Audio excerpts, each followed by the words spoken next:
6 minute ਇੰਨੀ ਲੰਮੀ।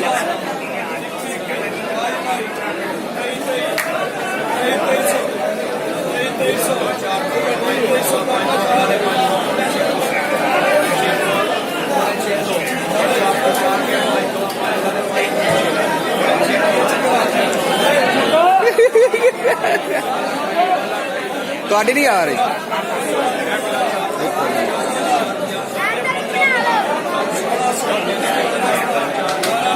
ਚੱਲ ਕੇ ਉੱਥੇ ਨਾ ਇਹਨੂੰ ਦੱਸਾਂਗਾ ਉੱਥੇ ਜਿਹੜੇ ਸ਼ਰਾਰਤਾਂ ਕਰਦੀ ਆ।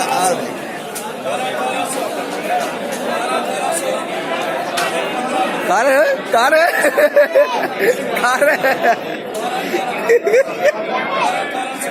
ਕਰ